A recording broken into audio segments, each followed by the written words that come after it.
प्यारे बच्चों, आज की वीडियो में हम बात करेंगे संरूपण समावता के बारे में। जो हमारी संरूपण समावता बच्चों, ये एल्केन और साइक्लो एल्केन उनके द्वारा प्रदर्शित की जाती है, या वे यौगिक जिनमें कार्बन कार्बन के मध्य सिग्मा बंध होता है, वो यौगिक कौन सी मात्रा प्रदर्शित करते हैं? संरूपण समावता। क्योंकि जब कार्बन कार्बन के मध्य सिग्मा बंध होगा तो इनमें फ्री रोटेशन होता है, यानी कि मुक्त रूप से घूर्णन संभव होता है, जिसके कारण ये संरूपण समावता प्रदर्शित करते हैं। तो इसके दो प्रमुख उदाहरण है। पहला है एथेन। एथेन का फॉर्मूला होता है CH3 सिंगल बॉन्ड CH3। तो अगर हम एथेन को ध्यान से देखें, इसमें कार्बन कार्बन के मध्य सिग्मा बंध है, तो इसमें कार्बन कार्बन के मध्य सिग्मा बंध है। तो देखो इसकी संरचना बनाता हूं। ये कार्बन हो गया, ये जो बिंदु है, ये बिंदु, ये इस कार्बन परमाणु को दर्शा रही है, फ्रंट वाले कार्बन को। और ये जो वृत्त है इस बैक वाले कार्बन को। ये तो हमारा फ्रंट वाला कार्बन हो गया और ये बैक वाला कार्बन। तो फ्रंट वाला कार्बन के साथ में 3 H जुड़े हुए बच्चों, तो इस कार्बन के साथ में मैंने 3 H जोड़ दिए। ऐसे जो हमारा बैक वाला कार्बन ये वृत्त है, इसके साथ में कितने हाइड्रोजन जुड़े हुए? 3। ध्यान रखना, ये जो हमारा फ्रंट वाला कार्बन ये वाला हो गया, और जो बैक वाला कार्बन ये वृत्त हो गया। इस फ्रंट वाले कार्बन के साथ में 3 हाइड्रोजन जुड़े हुए थे, तो ये मैंने 3 हाइड्रोजन जोड़ दिए बच्चों। और जो बैक वाला कार्बन, इसके साथ कितने हाइड्रोजन जुड़े हुए? 3, तो इसके साथ में हम 3 हाइड्रोजन जोड़ देंगे। तो 3 हाइड्रोजन इसके साथ में जोड़ दिया हमने।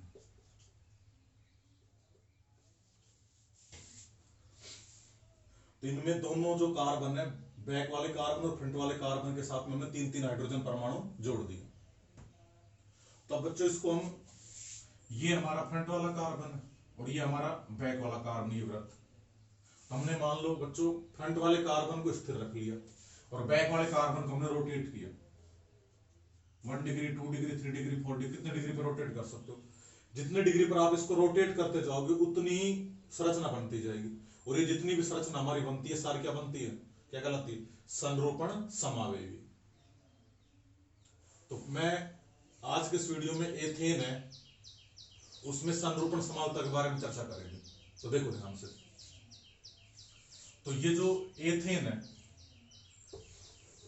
इसमें एक कार्बन के साथ में 3 हाइड्रोजन परमाणु जुड़े हुए, और एक बंद इस कार्बन ने, ये जो कार्बन हमारे, इसने 3 तो हाइड्रोजन परमाणु के साथ सिग्मा बंध बना रखे, और इन दोनों कार्बन कार्बन के मध्य सिग्मा बंध है। तो ये जो हमारा कार्बन परमाणु, ये 4 सिग्मा बंध बना रहा है। जब कार्बन परमाणु 4 सिग्मा बंध बनाता है, उसमें कौन संकरण होता है? sp3 संकरण। ऐसे ये कार्बन भी 4 सिग्मा बंध बना रहा है, तो इस कार्बन कौन संकरण है? sp3 संकरण। और इन दोनों कार्बन के बीच में एकल बंध है। तो जब इन दोनों कार्बन के मध्य एकल बंध है, तो एकल बंध है वो एक मजबूत बंध होता है, क्योंकि ये जो एकल बंध या सिग्मा बंध है, ये अक्षीय अतिव्यापन द्वारा बनता है। किसके द्वारा बनता है? अक्षीय अतिव्यापन द्वारा। तो इसमें अतिव्यापन अधिक होता है, इसलिए मजबूत बंध बनता है। तो ये आसानी से ब्रेक भी नहीं और टूटेगा भी नहीं। तो इसको हम जब रोटेट करते हैं, एक कार्बन को स्थिर करके दूसरे कार्बन को हम रोटेट करते हैं, तो इसकी बहुत संरचनाएं बनती है। जितनी भी संरचनाएं बनती है सारी कहलाती है संरूपण समावेवी। तो देखो ध्यान से, जो हमारी संरूपण समावता है, इसको प्रदर्शित करने की 2 विधियां। एक तो है न्यूमान प्रक्षेपण सूत्र, और सेकंड हमारा है सोहार्स प्रक्षेपण सूत्र। तो पहले बच्चों में बात करूंगा न्यूमान प्रक्षेपण सूत्र के बारे में, और दूसरा हमारा सोहार्स प्रक्षेपण सूत्र हो गया। तो न्यूमान प्रक्षेपण सूत्र को आप कैसे याद रखोगे, ऐसे याद रखना NO। कई बार बच्चा क्या होता है न्यूमान वाले प्रक्षेपण सूत्र में सौहार्स बनाते हैं और सौहार्स में न्यूमान, तो आप कैसे याद रखोगे यार बच्चों NO। NO का मतलब क्या होता है न्यूमान में O मतलब वृत्त या गोला बनता है। अब देखो बनाना कैसे, तो एथेन है, इसमें 2 कार्बन होते हैं, ये फ्रंट वाला कार्बन, ये हमारा बैक वाला कार्बन। तो फ्रंट वाले कार्बन के साथ में 3 हाइड्रोजन जुड़े हुए हैं, तो मैं इस संरचना में जो हमारा फ्रंट वाला कार्बन है उसको इस बिंदु द्वारा प्रदर्शित कर रहा हूं। तो ये जो हमारी बिंदु है न्यूमान प्रक्षेपण सूत्र से फ्रंट वाले कार्बन को बिंदु के द्वारा दर्शाया जाता है। अब फ्रंट वाले कार्बन के साथ ये बैक वाला कार्बन जुड़ा हुआ है, तो बैक वाले कार्बन को हमने एक वृत्त के द्वारा दर्शा दिया। तो जो हमारा बिंदु है ये फ्रंट वाले कार्बन को दर्शाएगा, और जो ये हमारा वृत्त है ये बैक वाले कार्बन को दर्शाएगा।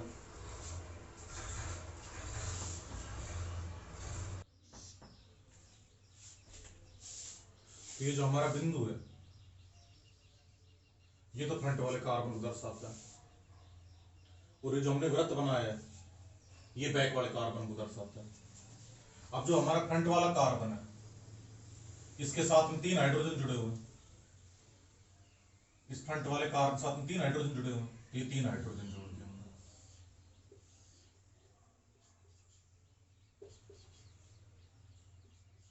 ध्यान रखना ये जो बिंदु है ये फ्रंट वाला कार्बन, इस बिंदु के साथ में 3 हाइड्रोजन जुड़े हुए हैं, और ये वाला जो बिंदु है ये बिंदु ये इस बैक वाले कार्बन इस वृत्त के साथ में जुड़ा हुआ है। ध्यान रखना इस चीज का। देखिए कुछ इस प्रकार की स्थिति है, एक जो पंखा है, ये जो पंखा है पहला वाला, इसके 3 पंख दिया है, इसके पीछे एक दूसरा पंखा लगा हुआ है। तो अगर बिल्कुल इसके पीछे पंखा लगा देंगे, बिंदु बना देंगे तो दिखाई देंगे, इसलिए इसको वृत्त के द्वारा दर्शाते हैं। तो पहले कार्बन के साथ में 3 हाइड्रोजन हो गए। ऐसे ये जो हमारा बैक वाला कार्बन इसके साथ हमको 3 हाइड्रोजन जोड़ने, तो पहला जो कार्बन है इसके जो 3 हाइड्रोजन है वो जो ये जो पीछे वाला जो कार्बन इसके जो 3 हाइड्रोजन इसको पूर्ण रूप से ढके होते हैं। तो अगर हम पूर्ण रूप से ढक देंगे तो हमको दिखाई नहीं देगा, इसलिए हम क्या करते हैं ये जो हमारा बैक वाला कार्बन है इसके जो हाइड्रोजन इसको थोड़ा सा 1 डिग्री रोटेट करके दर्शा देते हैं। तो ये कुछ हाइड्रोजन ऐसे दिखाई देगा, यहाँ पर ये हाइड्रोजन इधर दिखाई देगा और ये वाला हाइड्रोजन इधर दिखाई देगा। तो फ्रंट वाले कार्बन के साथ में 3 हाइड्रोजन जुड़े, जैसे बैक वाले कार्बन के साथ में 3 हाइड्रोजन परमाणु जुड़े हुए। इसमें क्या होता है कि पहले जो फ्रंट वाला कार्बन है इसके 3 हाइड्रोजन ने बैक वाले कार्बन के 3 हाइड्रोजन परमाणुओं को पूर्ण रूप से ढक रखा है। तो ये जो हमारा रूप है इसको हम नाम देते हैं ग्रसित रूप। कौन सा रूप? ग्रसित रूप।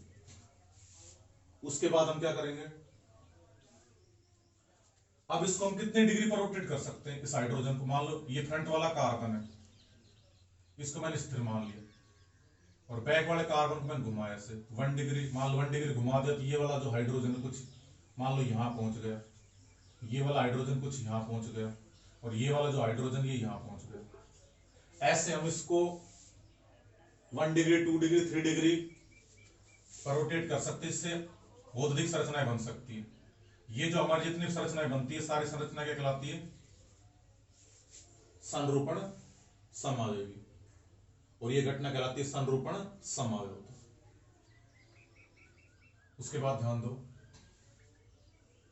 तो ये तो हमारा कहलाता है ग्रसित रूप। अब देखो हम इसके 2 प्रमुख रूपों के बारे में पढ़ते हैं, एक ग्रसित रूप कहलाता है और एक अंतरित। अंतरित कैसे प्राप्त होता है? इस संरचना में को हमने 60 डिग्री पर घुमा दिया, यानी कि पहले वाले कार्बन को तो मैंने स्थिर रखा और बैक वाले कार्बन को 60 डिग्री पर घुमा दिया। तो घुमाते हैं तो ये तो हमारा फ्रंट वाला कार्बन हो गया, और ये हमारा बैक वाला कार्बन। अब जो फ्रंट वाला कार्बन है इसके साथ में 3 हाइड्रोजन परमाणु जुड़े हुए हैं।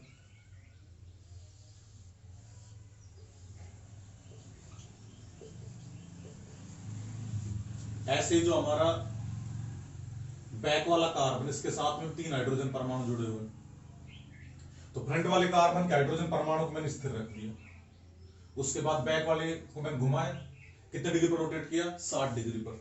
तो ये वाला हाइड्रोजन है जो इसको 60 डिग्री पर घुमाएंगे तो कुछ यहां पर आ जाएगा ये वाला हाइड्रोजन, ये हाइड्रोजन है, ये इधर आ जाएगा, और ये वाला हाइड्रोजन कुछ इधर आ जाएगा।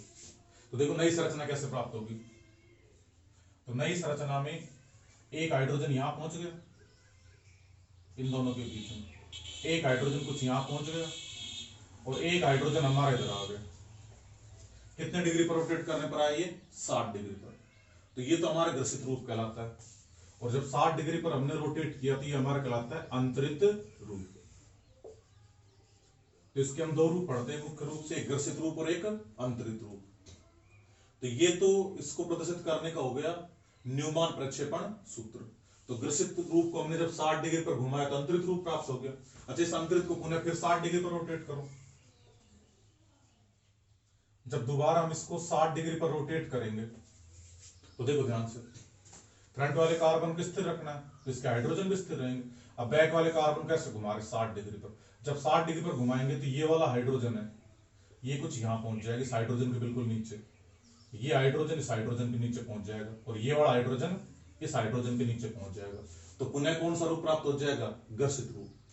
तो इसके दो प्रमुख रूप प्राप्त होते हैं, ग्रसित और एक अंतरित। और ये जो दोनों रूप है कमरे के ताप पर आसानी से एक दूसरे में रूपांतरित होते रहते हैं, क्योंकि ग्रसित और अंतरित रूप इनके मध्य ऊर्जा का अंतर बहुत कम होता है, जिसके कारण आसानी से एक दूसरे में परिवर्तित होते रहते हैं।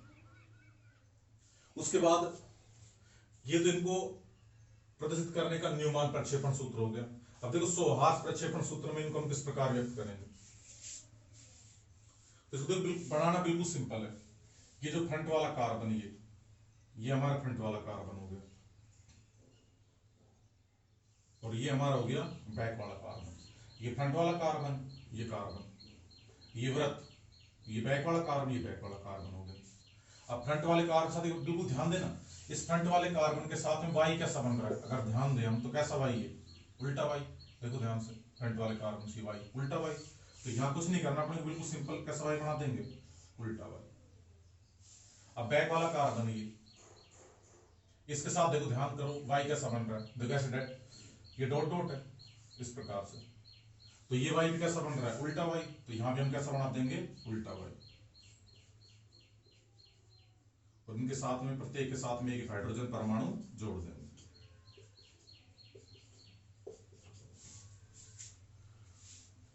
तो ये कौन सा रूप बन गया हमारा? ग्रसित से बना है, तो ये हो गया ग्रसित रूप।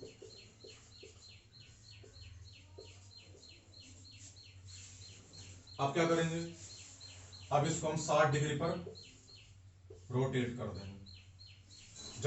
जब हम इसको 60 डिग्री पर रोटेट करेंगे, देखो संरचना किस प्रकार से प्राप्त होगी हमको। तो हमने इसको 60 डिग्री पर रोटेट किया। करना किसको रोटेट? फ्रंट वाले कार्बन को किस तरह रखना? ये हमारा कौन सा कार्बन है? फ्रंट वाला, और ये बैक वाला। फ्रंट वाले को कैसे कैसे लिख दो?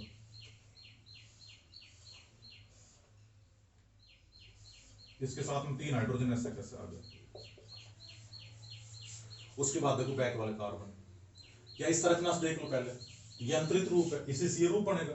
तो इसमें पहले वाले कार्बन से वाई कैसा बन रहा है? उल्टा वाई। तो उल्टा वाई आ गया। दूसरे कार्बन से वाई कैसे? ध्यान दो, ये एक हाइड्रोजन ये और एक हाइड्रोजन, कुछ इस प्रकार की संरचना है। तो ये वाई कैसा है? सीधा वाई। तो जो हमारा बैक वाला कार्बन से हम वाई कैसा बना देंगे? सीधा वाई।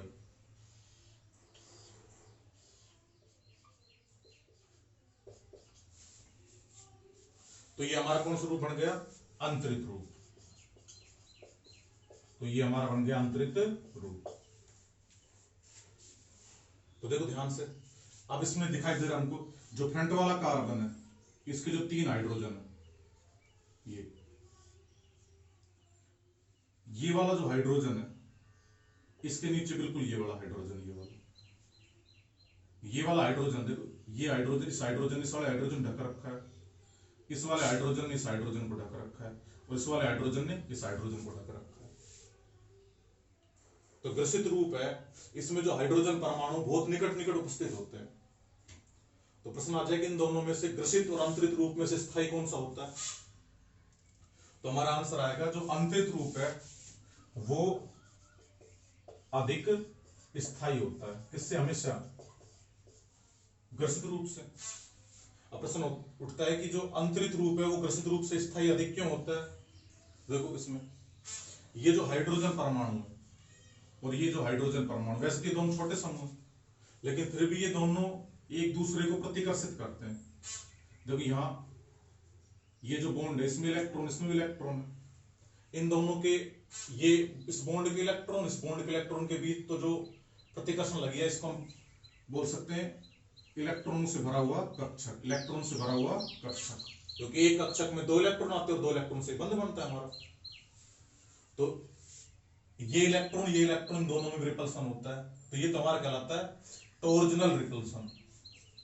तो ये तो लगभग हर युग में समान सा ही रहता है, लेकिन दूसरा एक प्रभाव और आता है जिसका नाम होता है स्टीरिक इफेक्ट, त्रिविम बाधा प्रभाव। ये होता क्या है, जब 2 बड़े समूह या जब 2 समूह पास पास जुड़े होते तो एक दूसरे को प्रतिकर्षित करते हैं, जिससे यौगिक के स्थायित्व में कमी आती है, और ये प्रभाव हमारे क्या कहलाता है, त्रिविम बाधा प्रभाव। तो इसमें ये हाइड्रोजन दोनों बहुत निकट जुड़े हुए हैं, जिसके कारण इसमें जो त्रिविम बाधा प्रभाव है वो अधिक होता है। देखिए संरचना से पता चल रहा है हाइड्रोजन दोनों बिल्कुल निकट निकट है, तो इसमें त्रिविम बाधा प्रभाव कैसा होगा, अधिक होगा। इसमें हाइड्रोजन कैसे अधिकतम दूरी पर है, इसलिए इसमें त्रिविम बाधा प्रभाव कैसा होता है, कम होता है। तो त्रिविम बाधा प्रभाव किसमें कम होता है, आंतरिक रूप में। इसलिए हमेशा अधिक स्थायी कौन सा होता है, आंतरिक रूप। और मैं पहले बता चुका आप सभी बच्चों को कि जो जितना अधिक स्थायी होता है उसकी ऊर्जा उतनी ही कम होती है। तो इन दोनों में से ऊर्जा किसकी अधिक होगी, तो ये तो हमारा कैसा होगा, कम स्थायी। ऐसे सेम ऊपर वाले में आ जाएगा, ये कम स्थायी और ये अधिक स्थायी। और जो जितना कम स्थायी होता है उसकी ऊर्जा कैसे होती है, अधिक। इसकी ऊर्जा कैसे होती है, इसकी ऊर्जा अधिक होती है। तो इसकी ऊर्जा हमेशा अधिक होगी, इसकी ऊर्जा कैसे होगी, कम होगी। अब अगर हम इसका ऊर्जा आरेख बनाना चाहे तो वो भी बना सकते हैं। देखो इस प्रकार से बनाएंगे।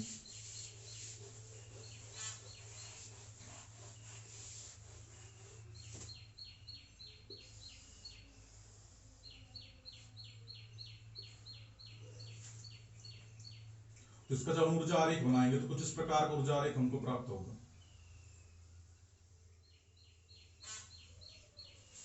देखो सबसे पहले हमने शुरू किससे किया था, ये जो हमारा रूप था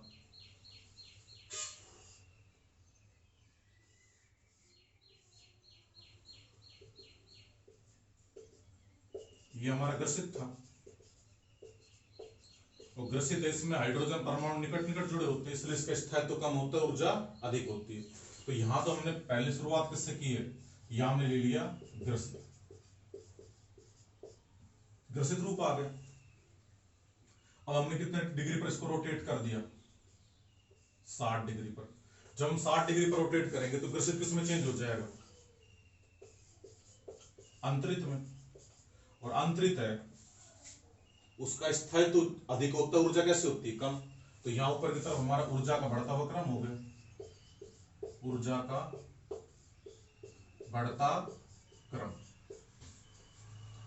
तो ये हमारा ऊर्जा का बढ़ता हुआ क्रम है ऊपर की तरफ। तो यहां अगर हम ध्यान दें तो पहले ग्रसित रूप है, जब 60 डिग्री का रोटेशन हुआ तो ये किसमें चेंज हो गया, अंतरित में। तो यहां हमारा क्या आ गया, अंतरित। अब अंतरित की ऊर्जा कैसे होती है, कम। तो ये जो ऊर्जा का जो बैरियर है नीचे की तरफ आ जाएगा। देखो ध्यान से, यहां इसकी ऊर्जा कैसे थी, अधिक थी, इसे कैसे है, अंतरित की, कम है, तो ये नीचे की तरफ आएगा। फिर 60 डिग्री पर रोटेशन करेंगे तो टोटल रोटेशन कितना हो जाएगा, 60 और 60, 60 पर पहले घूम जाएगा, 60 और कितना होगा, 120। तो फिर दोबारा कौन सा रूप प्राप्त हो जाएगा, ग्रसित। और ग्रसित की ऊर्जा कैसी होती है, अधिक। फिर किसमें चेंज हो जाएगी, अंतरित, फिर ग्रसित, फिर अंतरित।